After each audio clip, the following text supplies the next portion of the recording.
everyone. Welcome back to Underreported Stories, where I cover the news that CNN, MSNBC, and Fox News failed to report on or don't report on enough. I'd like to start out by addressing the very odd audio outage that we saw in Tuesday's episode. So if you're a regular listener, around the 20-minute mark of the show, the audio completely cut out for 7 to 8 seconds, which, if that was the case, I probably wouldn't address it. But what happened in between those 7 to 8 seconds of silence was this creepy man's voice overtaking mine, and then the audio coming back totally normal. Now, I have no clue what happened on the technical side. This is a very simple operation. This microphone goes into the camera. The end. So I pulled all the cords out. I plugged them back in. I think everything should be operational. But it's really creepy if you listen to it. It's really creepy. Sadly, at risk of sounding like an absolutely insane person, weird stuff like this is not new in my workspace. At my last apartment, I had this desk, but I also shared the space with my husband because he was working from home at the time. And I had a walking pad underneath his desk because it's a standing desk. And the walking pad would be completely turned off. And then it would go, like it would turn on and move. No one was in the room. It was just the weirdest thing. And then we had the same problem where a light, one of the lights that's like shining on me right now, the light would be completely plugged in. It would be flipped on and it would just turn off. It was so weird that everything defies logic. And now we have a creepy man's voice cutting off my audio and talking to you all. I sound crazy. I know that. I just know what's happening around me, and it's weird. Honestly, I wish I could interpret what was said too, because it doesn't even align with my mouth. Anyway, I'm getting ahead of myself. It was weird, and I want to say like, oh, well, fix it, but I don't even know what happened to fix. The whole thing is just so odd. So if it happens again, let's just make it a game and try to interpret whatever this creepy man is saying to you. And while I dislike creepy audio man talking to you guys, one man I do want to talk about, and I would always love to talk about with you guys, is Senator John Kennedy from Louisiana. So let's talk about him for a change instead of whatever's going on in this studio.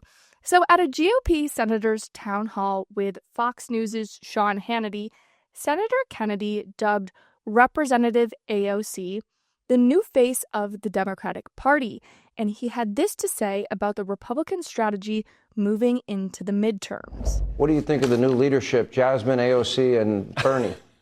I consider Congresswoman Ocasio-Cortez to be the leader of the Democratic Party. She's entitled to her opinion. I'm entitled to mine.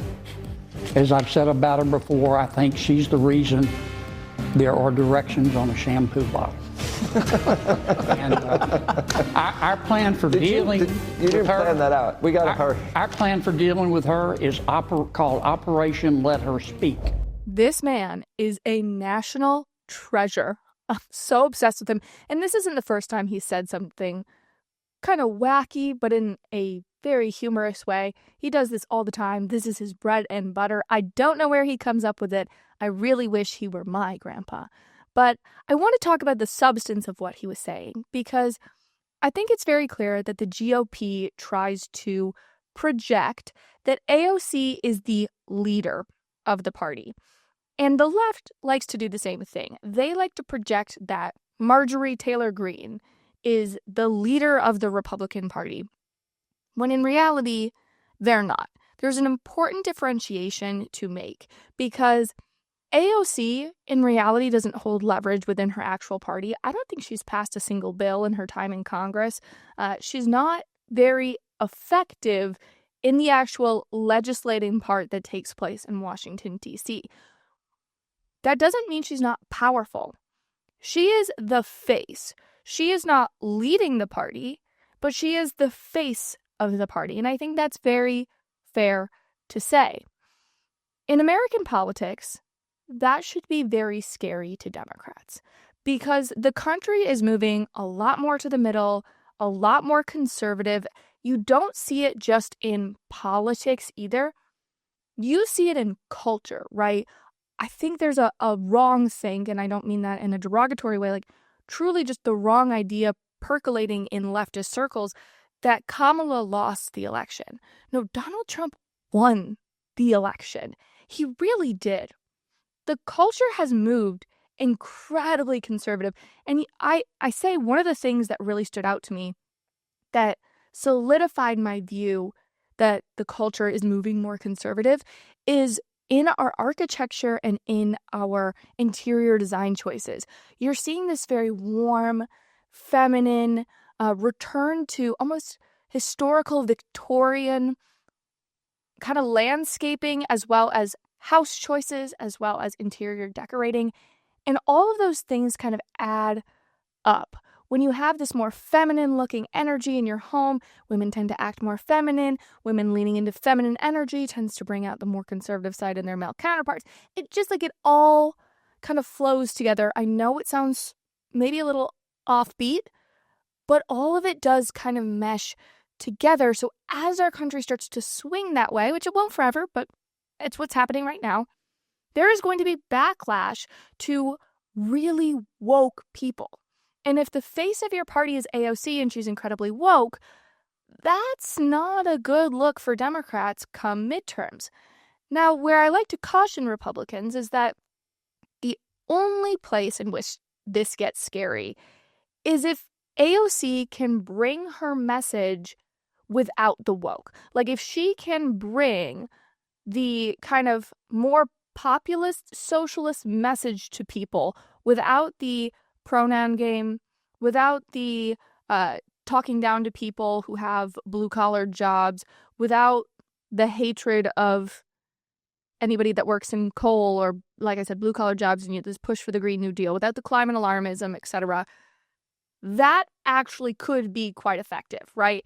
Bernie does a pretty decent job at that. And if AOC can bring that without being stupid and woke, then she actually might be threatening. So while I say, yes, this is an effective strategy by Senator Kennedy and the Republicans, it could backfire. It very well could. But we actually have a clip of Bernie Sanders that I'm dying to talk about, but I'm going to save it for later, and we're going to react to it in our Real or Satire segment at the end of today's show. So now is a good time, as ever, to get into our docket for today. So the Director of National Intelligence, her name is Tulsi Gabbard. I'm sure you guys are familiar with her. She is considering a lawsuit against CNN. We'll get into the details. Plus, Democrats are creating the very misinformation they claim to hate in an effort to stop a congressional bill that would require ID to register to vote. How rude. Plus, RFK sat down for an interview that really shows how the media manipulated and lied about that measles outbreak in Texas. And we've got an update from Alyssa Heinerschneid, that Bud Light VP who people out there were called too fratty by this Alyssa girl during the whole Dylan Mulvaney backlash. We'll get into all of that and more. So without further ado, let's get into the 5 underreported stories that you need to know. I love uncovering the truth in politics by exposing the media and even the truth about what's in our so-called cleaning products. Most store-bought cleaning products are loaded with toxic chemicals, hormone disruptors, and allergens. This is stuff that can impact your health, your kids' health, and even your pet's health. That's why I made the switch to Branch Basics. Their products are completely non-toxic and human safe. No synthetic fragrances, no weird chemicals. They use plant and mineral-based formulas that leave your home truly clean without compromising your health. If you are ready to toss the toxins, head over to branchbasics.com/Chrissy, or you can use the link in the description. And when you use code Chrissy, that's CHRISSY, you'll get 15% off your first order. Again, use code Chrissy at checkout. Tulsi Gabbard is threatening to sue CNN for a report it's been working on, accusing her of voter fraud. So this unpublished CNN story allegedly claims that Gabbard improperly voted in the 2024 election in Hawaii. So they're saying this because in 2024, Gabbard purchased a home in Texas and declared it as a homestead exemption. So what that means is that she doesn't have to pay property taxes on that house. But more importantly, her address is not public. And she's most likely done that not for some sort of tax break, but because she's the director of national intelligence, and it's important that her address not be public information. So in some states, a homestead exemption is for full-time residencies. You cannot claim a homestead exemption if it's not your full-time home. However, in Texas, that's not the case. So Tulsi Gabbard is a resident of Hawaii. She's from there. She served in Congress there. And most importantly, she pays her taxes there. That's the really big kicker for me. If she's paying taxes in Hawaii as opposed to Texas, which is crazy because the Hawaii tax rate is up your butt. And I mean, Texas is like one of the safe havens for taxes. Why wouldn't CNN just take the time to look up where she's paying taxes and that's where she's a resident, right? Because the truth is that CNN is more interested in putting out a smear job story than actually getting to the truth. Because a headline that Tulsi Gabbard engaged in voter fraud, it's juicy, but it's a lie. So according to Olivia Coleman, she is the press secretary for Tulsi Gabbard. Gabbard has always maintained some sort of stateside mainland residence, but she'll always remain a Hawaiian resident and a taxpayer in Hawaii. Now, a semblance of reason or curiosity could help you conclude that this is not some sort of nefarious thing. Other representatives, other members of Congress, they have property in D.C. or the DMV area, right? They have property in Maryland, Virginia. It's a quick drive into D.C., and that's not considered problematic. They work there. Only when a Republican, or even a perceived Republican, because you'll remember Tulsi Gabbard was a Democrat for pretty much her whole life. That's not problematic for senators to have property in the DMV area. But Tulsi has a house in Texas, and now we're calling her voting in her home state voter fraud. Do you see where I'm lost? Does that mean that those senators who go and vote in their home state but live in D.C. most of the time, they're committing voter fraud by voting in their home state? No. CNN is just so simple-minded, right? And after their massive lawsuit, you remember this, we covered this extensively on this show and on my YouTube channel, CNN had to settle with a veteran for smearing him, alleging that he was taking money to exploit Afghanis and the fallout of the Afghanistan withdrawal. You would think that CNN would be more careful. But alas, no. But being careful, come on, being careful with facts is not the Democrats' foray recently at all. And we see that not only with the CNN story, but with our next story as well. If you guys are not familiar with Jodi Picoult, or perhaps it's Jodi Pico, I'm not entirely sure, that's up for debate. But I always called her Jodi Picoult. She's a very famous author. She's got to be old. I've been reading her books since I was in middle school. But apparently this author who writes about love stories and romance is apparently a politico on TikTok. She's been posting about politics a lot on TikTok. And most recently, she went after a Republican-crafted bill called the SAVE Act. Here's a bit of her unhinged rant. Here's what you need to know about the SAVE Act, which Congress is voting on this week. If you got married and changed your name, your ID will not match your birth certificate. If you don't have a passport and your ID doesn't match your birth certificate, you cannot prove your citizenship according to the SAVE Act. So what does that mean?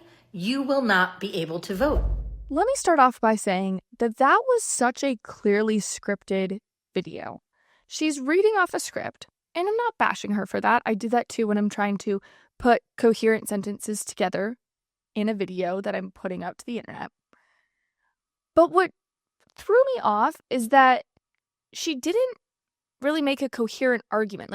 Everything she was saying, if you ever do a brand deal with anybody that's talking about politics, they'll send you things in bullet points, right? Like facts in bullet points, or kind of a mock script that it won't have all the full verbs, or it's missing words.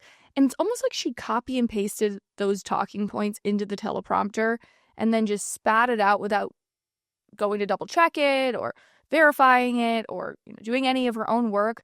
She just did that because she likely, I can't say allegedly, not for sure, but most likely was paid to make this post. And then kind of the quicker you get those out, the more views you can get, and you usually get paid per view. That's how it works in this kind of social media sphere. And I think that because what she's saying is completely incoherent. And also the inflection in her voice, right? She's not speaking coherently as if she's written the script herself or talking about it like she's informed on the matter. She's really just rage baiting and then saying, Republicans are trying to take out, it's not adding up. But this is what her claim is, and this is not specific to Jodi Picoult or Jodi Pico or whatever her name is. This has been a long-standing strategy by leftist outlets to try to tell women that they are in harm's way of being able to vote. Their right to vote is going to be eradicated if this SAVE bill passes, which is so far from the truth. But the claim is that you have to show 2 forms of ID in order to register to vote, and that they must match your birth certificate. So married women won't be allowed to register to vote unless they change back to their maiden names. Doesn't make any sense. It's not in the bill. But I have very recently changed my name. And I've gone through almost the entire process. I started with my social security number, did that, was really simple. Then I got my social security number, sent that in with my marriage license, got a passport. Now I need to go next week to the DMV and get my name on my ID changed. It's a tedious process, it sucks. But changing my name was never going to hinder my ability to vote. If you get married on November 4th and the election day is November 5th, you just wait to change your name, right? I was sitting there, I'm like, logically, I got married October 5th of 2024. Then I had a flight in January that I booked under my maiden name. And I just didn't change my name until after that flight. It's not rocket science. You could do the same with voting or registering to vote. Just wait until after. It's not that hard. Anyway, besides the logic part, which apparently liberals don't want to hear, the actual text of the bill doesn't say anything about 2 forms of ID, right? I read the bill. It's relatively short, given these lengthy bills that are passing in Congress nowadays.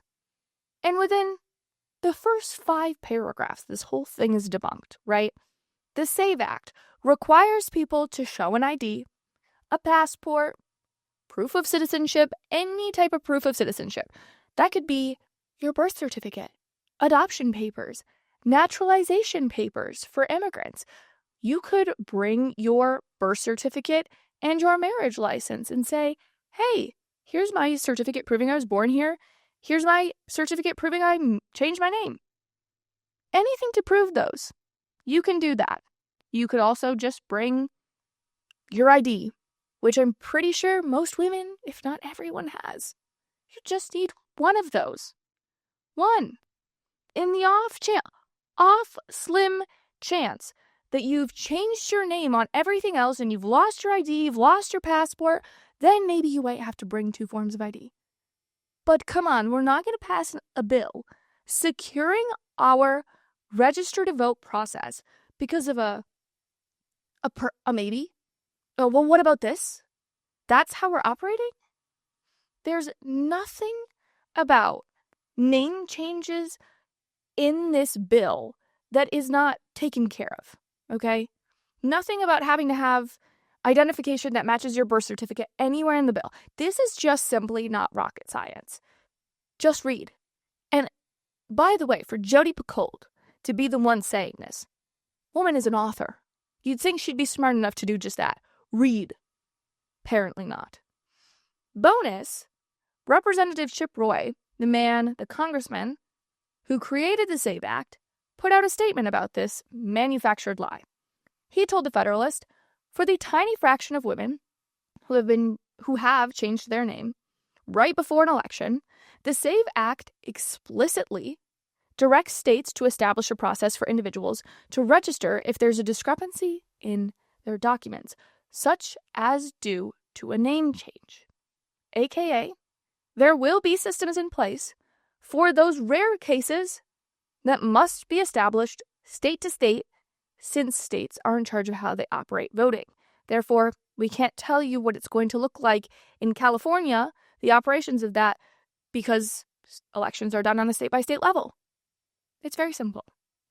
Another thing that came across my mind when I was talking about this in a short-form video yesterday, or just writing the script for it, and it came across my mind.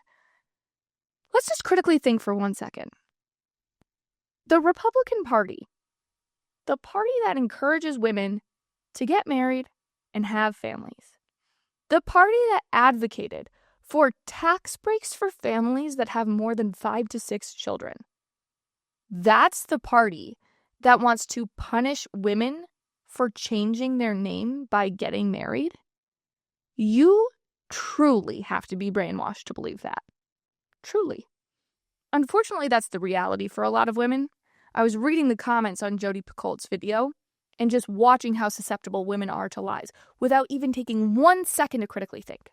They were like, oh my gosh, thank you for informing me. Thank you for telling me the truth. It's like we're living in The Handmaid's Tale. When I read those, I was like, frick, guys. Now I understand why people want to take away our right to vote sometimes. I'm kidding. But kind of not, because it's really annoying. Like, take 2 seconds to read. It's so simple. And the lies only continue. Started with our Democrat overlords, and our media overlords are lying to us too. They love to lie to us and misinform us in an effort to get us to comply. It's exactly what they do. And this next story is a perfect example of that. You guys have likely heard all over the news that a measles outbreak in Texas has been killing children, as RFK Jr., who is an anti-vaxxer, heads up the Department of Health and Human Services. But that claim is missing key context. The tragic death of 2 children in Texas took place in a Mennonite community, one that is skeptical of vaccines for religious purposes. It wasn't RFK's influence that said, don't vaccinate your children. While not all Mennonite communities are anti-vaccine, this particular one in Texas was. So RFK Jr. attended the funeral of one of the children who tragically passed away. Her name was Daisy Hildebrand. So RFK, he has been hit by the left and the right, by the media, for not making a statement quick enough advocating for people to get the MMR vaccine, which vaccinates for measles, mumps, and rubella. And then when he did make a statement, not even talking about the efficacy, just advocating that people get the vaccine, people on the right came for his throat, saying he's not MAHA enough, or Make America Healthy Again. So RFK puts out this statement. He semi-advocates for the MMR vaccine. And then, in a CBS interview, Kennedy claimed that Daisy Hildebrand did not actually pass away from the measles, despite what the media has claimed. He claims that the parents of Daisy Hildebrand admitted that their child got the measles and then got over the measles.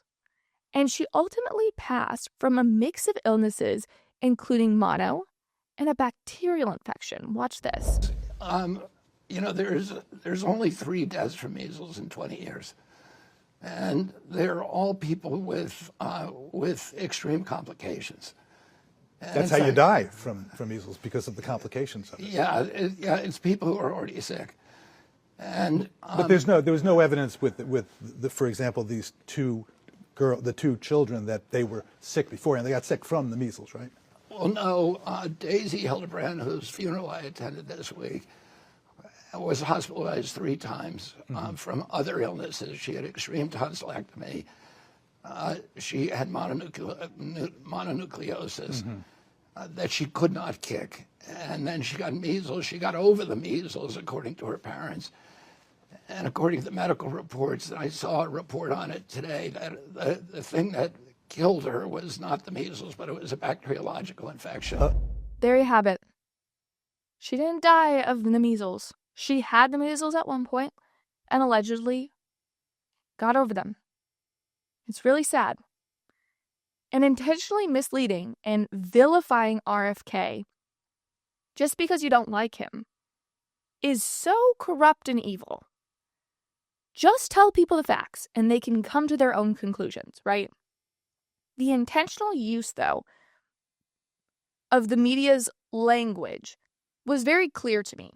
They used the word over and over again, school children, which is not inaccurate technically. This was a school-aged child. However, when saying school children, I think we can all say that to a lay person, maybe this is me projecting, and this is only me, but I think there's probably at least one other person out there that agrees with me, that when you hear the word school children, you imagine that an outbreak in Texas over the measles took place in Lubbock public schools, and thousands of kids now are at risk of contracting the measles or the mumps or rubella because one crunchy mom didn't vaccinate her child. That's the way it was spun in all of the headlines. Now, I don't advocate for just reading the headlines. Read everything. Get knowledgeable about it before you form an opinion. But that stuff matters, and it does play a role in our society. And a school child did not go into a school and give all the children the measles because a crunchy mom didn't want to use the vaccine. That's not what happened. At all.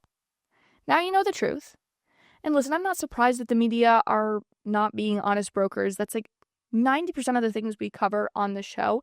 What I'm honestly more shocked about is how little conservative media is doing to correct the record. There is some sort of pushback right now to RFK, saying that he's not doing a great job and that he's not maha enough, that he might have duped the right. I'd love to hear your thoughts. The only thing I will say, because I'm waiting to see more, is I thought he would be coming in with the same energy and zest for change and rapid change the Trump administration is. The Trump administration set a tone of, you come in, you have a plan, you execute that plan. Not really seeing much from RFK. You know, I haven't seen anything that's made me go, wow, that's great. Other than, I think, West Virginia getting rid of a handful of food dyes.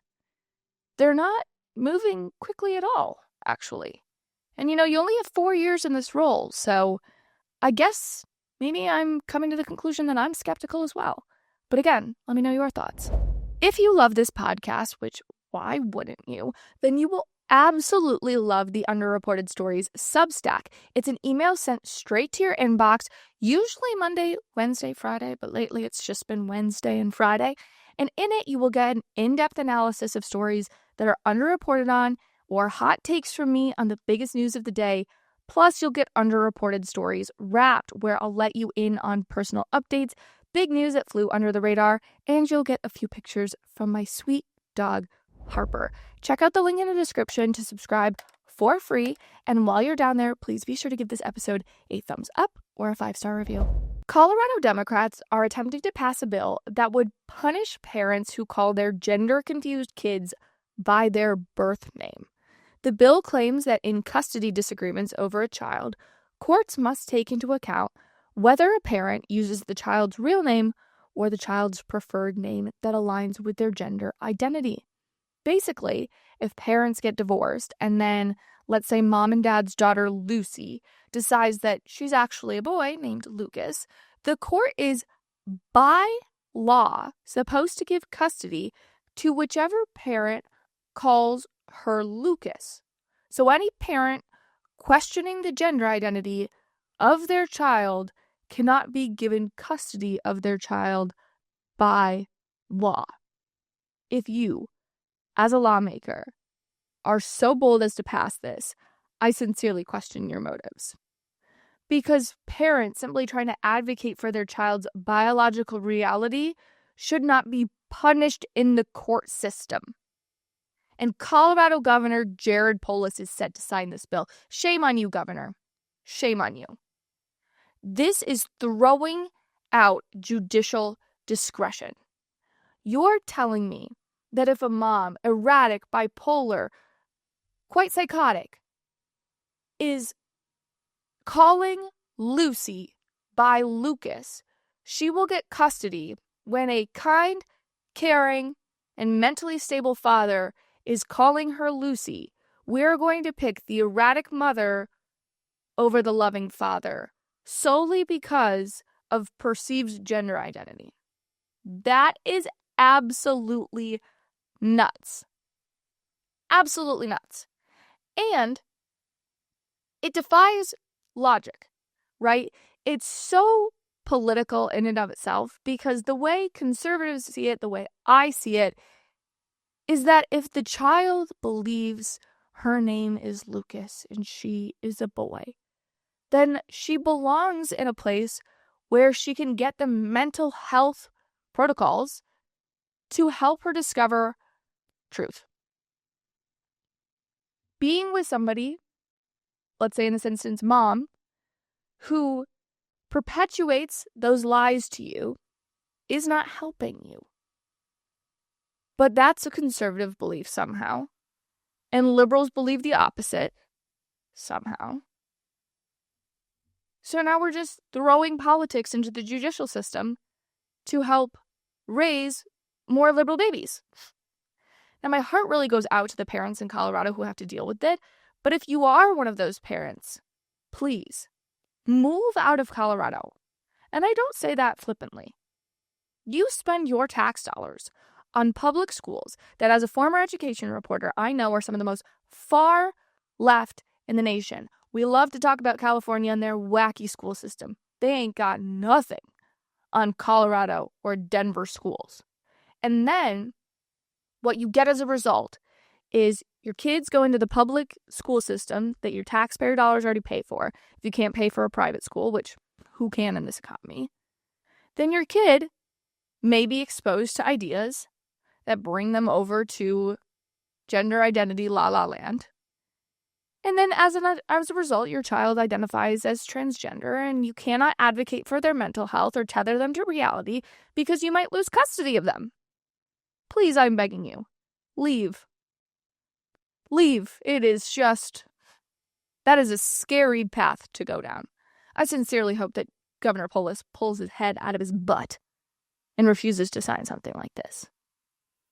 Anyway, speaking of people who should leave in actual conversations about transgender individuals as well, this all kind of wraps in quite well. Do any of you remember Alyssa Heinerscheid?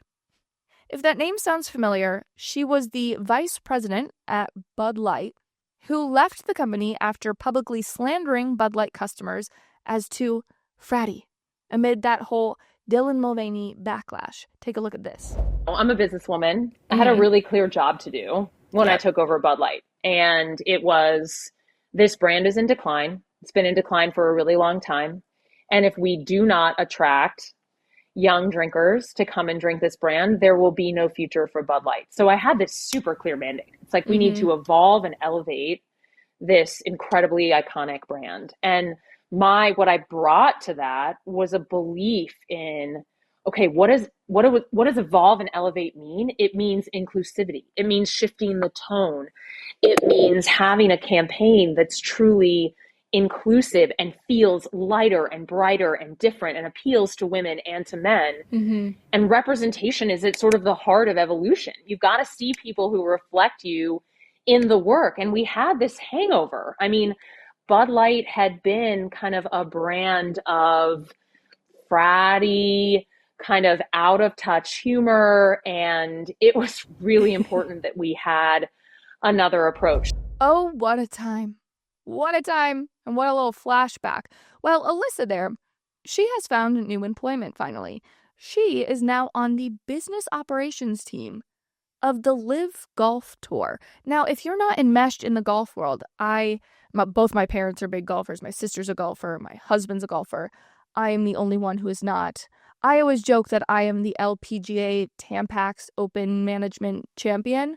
And that is solely because there's a tournament called the Waste Management Open or something like that. And so I joke that the opposite of waste management for men is tampons. Anyway, I digress.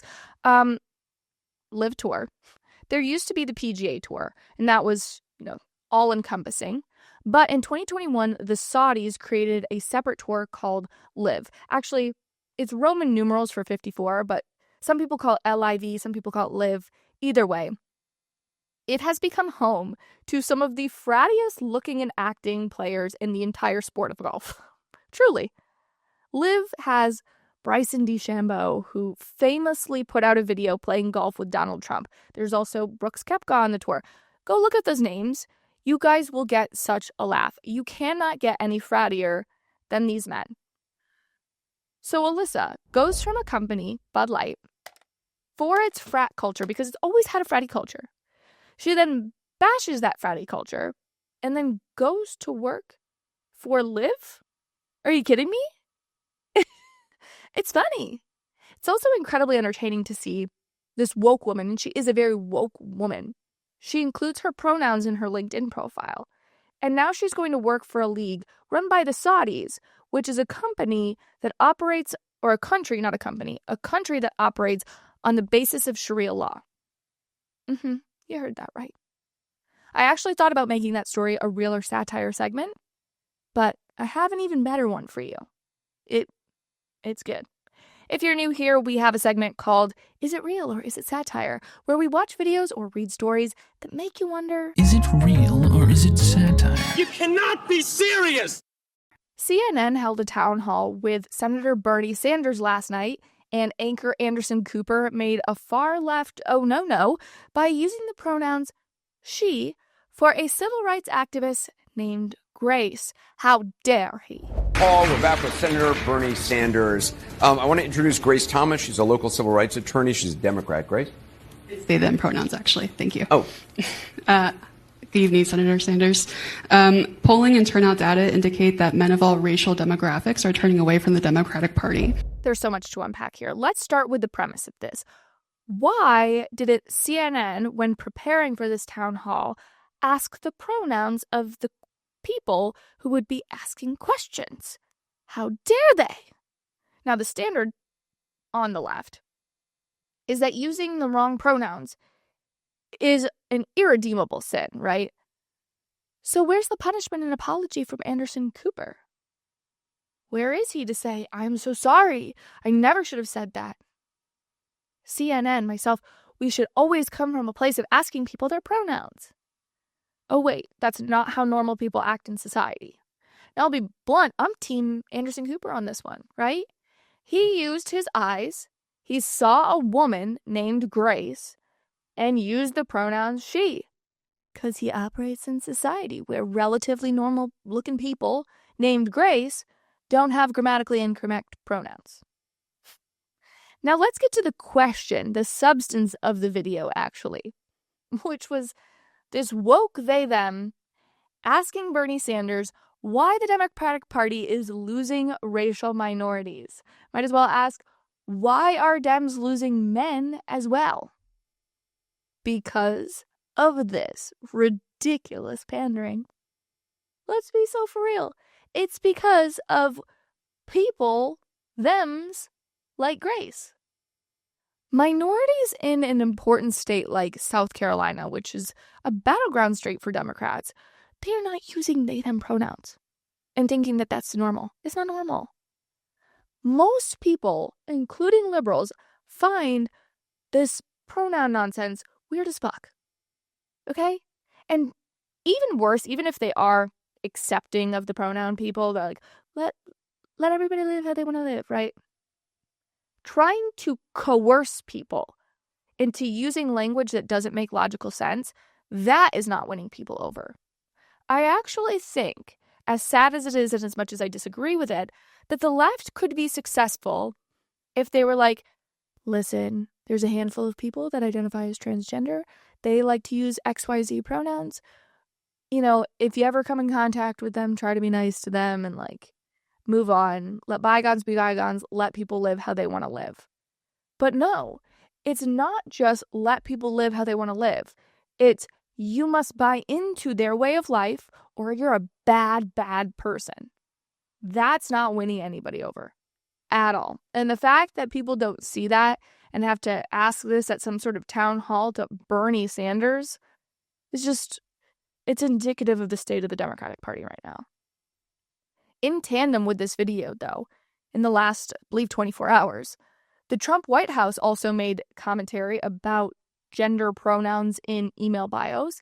The White House Press Secretary Caroline Leavitt said it will no longer, the White House, respond or answer emails when reporters send questions to them from any reporter who uses pronouns in their bio. And that is such a fair policy. Why would I, as a commentator and journalist, answer someone who can't even respect biological reality? They're not going to be fair in their analysis of me. They can't do it for Tulsi Gabbard. Why are they going to do it for anybody else? There's no point in responding to someone who can't even get the smallest basis of reality right. So I love this policy. It's maybe one of my favorite things that's come out of the Trump administration in the last, 75 days. It's amazing. Love it. Great job, guys. Anyway, a little shorter show than usual, but that's okay. If you're a real one and you made it to the end of today's show, will you drop the beer emoji as an homage to Alyssa Heinerstein? That's really funny, right? Have a great weekend, and I will see you guys back here next week. Bye, friends. Thanks so much for watching. If you liked what you heard, please be sure to subscribe and leave a comment about how beautiful, intelligent, and funny I am. And if you want more content, click right over here for more videos and clips of my show. I'll see you back here next time. Bye.